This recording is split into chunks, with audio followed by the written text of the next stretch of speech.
Assalamualaikum warahmatullahi wabarakatuh. Selamat pagi. Pada perkuliahan pemrograman lanjut kali ini kita akan melihat dua materi, ya. Ini masih tentang sorting ya. Jadi akan dibahas sampai dengan akhir semester. Untuk pekan ini adalah dua algoritma lagi untuk sorting, yakni quick sort dan juga merge sort. Ini kategorinya adalah menengah begitu ya. Setelah minggu lalu kita sudah melihat 4 contoh algoritma dasar untuk pengurutan. Nah, minggu ini kita akan lihat yang sedikit lebih advance lagi, kategori menengah, yakni quick sort dan merge sort.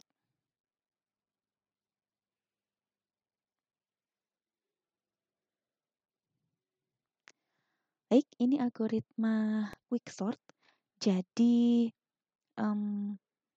algoritma ini dan juga merge sort yang berikutnya akan kita bahas itu sama-sama menggunakan pendekatan yang sama, yakni dari teknik desain divide and conquer. Sebetulnya materi atau topik tentang ini itu ada di kuliah struktur data ya.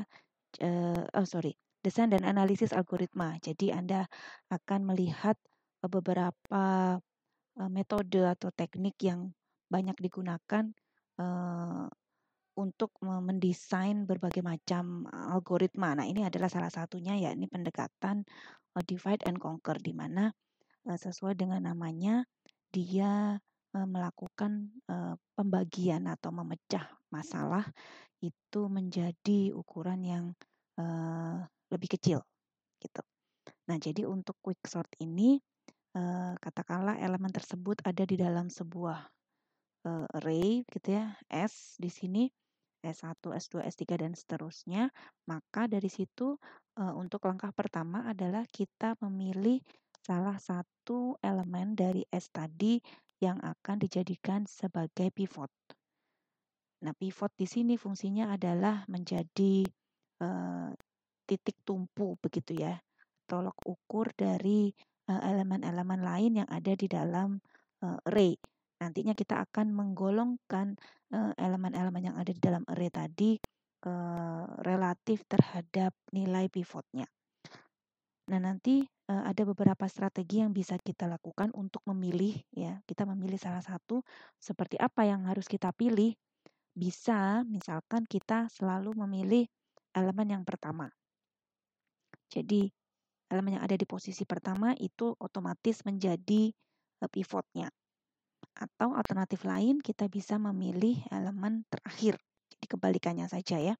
Elemen yang pertama atau elemen terakhir atau purely random. Jadi diacak saja dari sekian jumlah elemen yang ada di dalam array, kita pilih salah satu untuk dijadikan sebagai pivotnya. Atau kita juga bisa memilih elemen yang ada di tengah. Nah, biasanya nanti akan mudah gitu membagi gitu ya, karena nanti akan kita istilahnya bagi menjadi sisi kiri dan sisi kanan. Itu adalah kalau kita menggunakan elemen median. Nah, setelah S itu kita bagi jadi 2 berdasarkan nilai pivotnya tadi, semisal kita beri label sisi kiri atau sisi yang lebih kecil, karena nanti yang tidak sekedar membagi tetapi ada nilai yang diperiksa di situ, maka yang sebelah kiri itu adalah yang lebih kecil daripada pivot ya, lebih kecil atau sama dengan pivot, sedangkan yang sebelah kanan atau bagian G atau greater di sini itu adalah elemen yang nilainya lebih besar dari pivot. Jadi ilustrasinya seperti ini ya. Jadi S aksen, setelah kita atur tata ulang array-nya, maka nanti pivot itu posisinya akan ada di tengah, di mana dia akan membagi array tadi menjadi 2 sub array. Dan ini belum tidak harus selalu langsung terurut begitu ya. Yang penting semua yang ada di sisi kiri itu nilainya lebih kecil dan yang di sebelah kanan itu lebih besar. Tidak harus sudah terurut. Nah, baru nanti proses ini akan diulangi secara rekursif, di mana nanti quicksort akan diaplikasikan atau diterapkan lagi di ya sub array yang ada di sebelah kiri tadi. Jadi sama nanti konsepnya ya. Ini kita ditunjuk pivot, sisi kiri lebih kecil, sisi kanan lebih besar. Nanti dari yang lebih kecil di sisi kiri itu nanti kita tunjuk lagi pivotnya, kita bagi lagi berdasarkan nilai pivotnya dan seterusnya sampai ukurannya menjadi paling kecil gitu ya. Mungkin minimum 2 ya. Karena nanti setelah jadi 2 kan tidak bisa lagi dibagi kiri, tengah, kanan gitu ya. Nanti tinggal kita tukar saja nanti mana yang lebih besar dia akan menempati sebelah kanan, yang lebih kecil di sebelah kiri. Nah, itu nanti kalau sudah terbagi-bagi sampai ukuran yang terkecil. Nah, itu kita lakukan secara rekursif dengan mengaplikasikan algoritma quicksort juga pada seluruh bagian atau sub array yang sudah terbagi tadi. Baik, ini jadi detail dari langkahnya. Yang pertama kita pilih elemen pivot, semisal kita tetapkan adalah elemen terakhir ya. Di sini contohnya adalah 2. Kemudian berikutnya kita perlu mengatur ulang atau merearrange posisi array tadi. Harapannya ini yang ingin didapatkan dari hasil rearrange tadi, nanti 2 ini yang ditetapkan sebagai pivot itu akan ada di sebuah posisi yang nantinya akan membagi array itu menjadi 2 bagian tadi. Jadi sebelah kiri dari 2 itu adalah seluruh elemen yang nilainya lebih kecil atau sama dengan 2. Sedangkan yang di sebelah kanan ini adalah yang lebih besar daripada 2 gitu ya. Tidak harus sudah terurut. Yang penting terbagi dulu kanan dan kiri. Nah, bagaimana kita bisa menghasilkan komposisi yang seperti ini, hasil akhir yang seperti ini? Nah, itu ada sub step-nya lagi gitu ya. Yang pertama di sini kita bisa tetapkan atau tunjuk sebuah pointer ya. X1 misalkan kita beri nama ke pivot. Ya, jadi pivot tadi kita beri tanda ini adalah X1, kemudian kita bandingkan dengan seluruh elemen I pada array ya, sisa elemen yang ada di array tadi mulai indeks pertama. Kita akan membandingkan. Di sini ada keterangannya ya, comparison mulai dari posisi pertama sampai dengan terakhir. Kemudian di situ membandingkannya, kita akan terus bergerak jika menemukan nilai I yang lebih besar dari pivot, ya, maka kita menunjuk I tersebut dengan pointer tambahan, second pointer. Misalkan kita beri nama X2. Ya. Jadi ketika kita ngecek dari depan, langsung kita periksa apakah dia lebih besar dari pivot. Ya, ini kebetulan lebih besar dari pivot, maka langsung kita tunjuk dia sebagai X2. Tidak harus dia merupakan yang paling besar dari keseluruhan. Yang penting cukup lebih besar dari pivot saja. Gitu ya. Jadi ini kebetulan memang kalau kita lihat di sini dia sebetulnya masih ada 9 ya, jadi tidak harus itu yang paling besar. Pokoknya dia lebih besar saja dari pivot. Itu kita tunjuk dengan X2. Kemudian I-nya ini nanti kita naik satu posisi setelah X2 tadi. Kita bandingkan pivot ya dengan elemen yang lain setelah ditemukan tadi satu nilai yang lebih besar dari pivot. Jadi ibaratnya di sini kita mulai dari posisi kedua. Jika ditemukan elemen lain yang lebih kecil dari pivot, maka tukar elemen yang lebih kecil tadi dengan elemen yang ditunjuk oleh X2. Paham ya? Jadi di sini, oke kita lihat langsung ke contoh ya. Ketika dia membaca angka 7, apakah bandingkan dengan pivotnya 2, apakah 7 itu lebih kecil dari 2? Tidak ya. Kalau tidak berarti kita terus gerakkan I-nya. Jadi I-nya yang naik. X2-nya tetap menunjuk di sini. Jadi X2-nya tidak bergerak. I-nya naik 1. Kemudian ulangi lagi, bandingkan lagi dengan pivot. Apakah ini lebih kecil atau lebih besar dengan pivot? Ternyata masih lebih besar. Oke, lanjut lagi. Ketemu 1 ya di sini di iterasi berikutnya ketemu 1, kemudian kita bandingkan dengan pivot. Oh, ternyata 1 ini lebih kecil daripada pivot. Nah, jika ini true nilainya, maka kita akan menukar elemen itu dengan yang ditunjuk oleh X2. Ya, jadi X2 tadi yang sudah kita tunjukkan di elemen yang besar tadi. Kemudian ini posisinya ditukar dengan I tadi yang ditemukan yang lebih kecil. Jadi 1 di sini karena lebih kecil dari pivot, maka dia ditukar dengan 8. Oke, ini ada keterangannya ya, swapping begitu. Oke, kita lanjut. Berikutnya ulangi lagi iterasi yang sama untuk mengeset X2 ke elemen yang lebih besar lagi dari pivot next-nya. Jadi tadi 1, oke, ini sudah kita kunci, artinya dia pasti lebih kecil daripada pivot. Nah, iterasi berikutnya, maka sekarang X2-nya yang kita geser ke depan, ke elemen berikutnya. Kita baca apakah dia lebih besar dari pivot. Ternyata ya, lebih besar dari pivot, maka ya sudah ini kita pause di sini, berhentikan di sini. Ini adalah X2. Kemudian setelah itu I-nya kita start lagi dari sisi kanannya X2. Dia akan mencari lagi elemen yang lebih kecil dari pivot. Gitu ya. Jadi ini 6, kita bandingkan dengan 2, ternyata masih lebih besar, geser lagi. 8 dengan 2, masih lebih besar, geser lagi. 0. Baik, ini ketemu lagi yang lebih kecil daripada 2. Sehingga ini yang kita tetapkan sebagai I gitu ya. Jadi ini X2 dan ini adalah I-nya, maka terjadilah pertukaran antara X2 dengan I. Oke, antara 7 dengan 0 ini ditukar sehingga pada gambar E di sini ya, 0 sudah menempati posisinya, kemudian 7 sudah bertukar tempat dengan 0. Lanjut terus ya, proses berlanjut hingga mencapai elemen sebelum elemen terakhir. Atau dengan kata lain, second last element. Di sini adalah 9. Gitu. Jadi X2 sekarang kita geser lagi 6.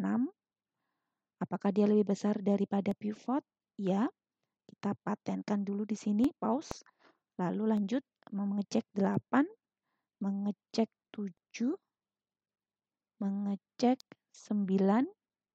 Oke, berarti sampai dengan second last element sudah tidak lagi ditemukan elemen yang lebih kecil daripada pivot. Jadi kondisi terakhir seperti ini, maka tahap terakhir untuk rearrange tadi, kita menukar pivot dengan pointer X2. Gitu. Di X2 di sini kita tukar dengan pivotnya. Jadi 2 masuk ke sini dan 6 sekarang yang masuk di elemen terakhir. Nah, tahap sampai dengan F ini adalah untuk rearrange. Apakah setelah itu array sudah dalam keadaan terurut? Belum, tetapi disinilah kita sudah dapat seperti komposisi hasil akhir ini tadi ya, pada proses rearrange tadi. Di mana ketika kita sudah menetapkan pivot, maka yang sebelah kiri itu lebih kecil daripada pivot dan yang sebelah kanan ini yang lebih besar daripada pivot. Gitu.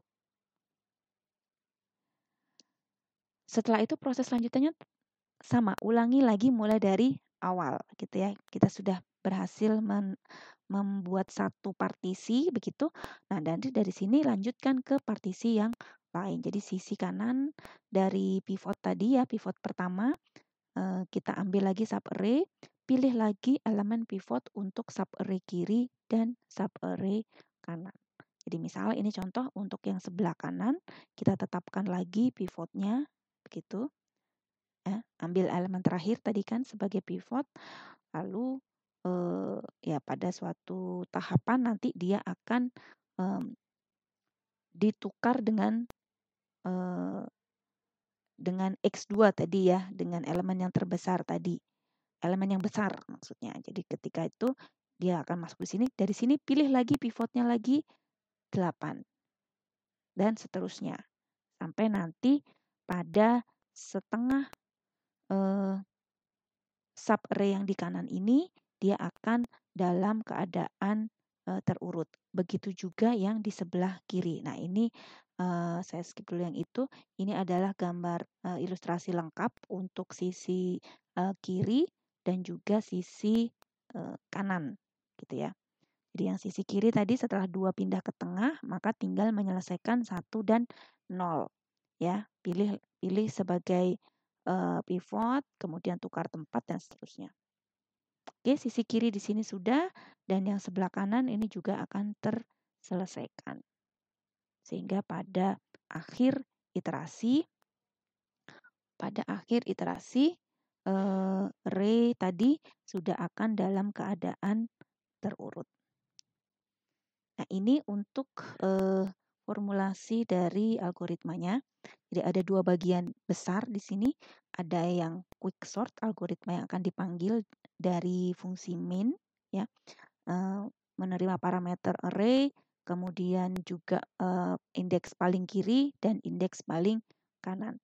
Setelah itu melakukan perbandingan ya, indeks kiri dan indeks kanan, penetapan pivot, lalu melakukan quicksort ini jadi rekursifnya, melakukan quicksort pada sub array bagian kiri dan juga melakukan quicksort pada sub array bagian kanan. Nah, nanti di dalam menentukan pivot tadi ada bagian untuk partisi ya, membagi array. Nah, untuk partisi di sini algoritmanya seperti ini. Sama seperti tadi yang sudah dijelaskan ya, mengambil indeks paling kanan sebagai indeks pivotnya, kemudian ini untuk X2-nya tadi, store indeksnya itu ambil dari kiri, minus 1 ya, satu posisi sebelum elemen pertama, jadi supaya nanti ketika dia diinkremen, dia akan langsung masuk ke posisi pertama. Kemudian I di sini adalah untuk looping, menggeser, mencari elemen yang lebih kecil daripada pivot, itu tadi ya. Jika ditemukan elemen yang lebih kecil dari pivot, maka tukarkan elemen itu dengan elemen yang ada di posisi store index tadi atau X2 tadi. X2-nya kita naikkan dan seterusnya. Ya, blok for ini akan terus dikerjakan sampai pada terakhir kita pertukarkan pivot dengan elemen yang ada di store index plus 1. Itu yang tahapan F terakhir tadi ini ya. Dan return store index plus 1 untuk kemudian diproses di rekursif pada baris berikutnya di atas tadi. Baik, ini contoh source code untuk implementasi quicksort ya. Saya ambil langsung dari web ini, alamat ini, jadi silakan bisa nanti dicoba langsung. Untuk beberapa fungsi yang ada di dalamnya adalah fungsi untuk mempertukarkan atau swap, di sini menggunakan pointer. Kemudian tadi ada fungsi untuk partisi ya, rearrange atau mengatur ulang posisi dari array. Kemudian di sini juga ada fungsi utamanya yakni quicksort-nya. Ya, langkahnya sama persis dengan algoritma yang tadi sudah dijelaskan. Kemudian cetak array, print array hanya untuk menampilkan hasil array yang sudah mencetak isi array. Nanti bisa dipanggil sebelum terurut dan sesudah terurut. Kemudian untuk blok utamanya di sini main, langsung saja di hardcode untuk simpelnya ya, elemen-elemen yang akan diurutkan. Kemudian ini mencetak kondisi array sebelum diurutkan. kemudian dipanggil fungsi quicksort terhadap array tersebut, dan setelah selesai dicetak kembali dalam kondisi yang sudah terurut. Untuk kinerja quicksort, jadi dari penjelasan tadi sudah bisa diduga ya, kinerja dari quicksort itu tergantung pada pemilihan pivotnya. Tadi akan ada beberapa macam pilihan ya, elemen pertama, elemen terakhir, random, atau elemen yang di tengah. Nah, jika pemilihan pivot tadi bisa mendekati nilai tengah dari keseluruhan data, jadi ibaratnya kita sudah tahu elemen tengahnya yang mana. Jadi ketika nanti baginya itu akan imbang kan, sisi kiri dan sisi kanan. Ini akan membuat kinerja algoritma menjadi semakin baik ya. Nah, kebalikannya bagaimana?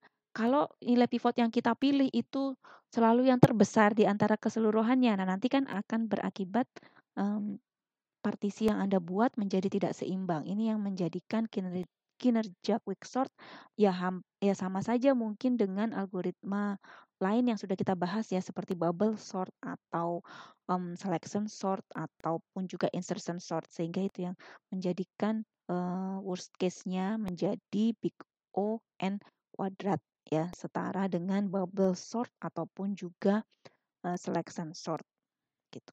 Tetapi kalau kita bisa mendapatkan kinerja yang baik ya, jika pivotnya tadi bisa diambil yang tengah, rantang tengah dari keseluruhan data, maka kita akan bisa mendapatkan kinerja yang cukup baik ya, n log n ini lebih rendah daripada n kuadrat. Oke, kita lanjut di video bagian kedua berikutnya.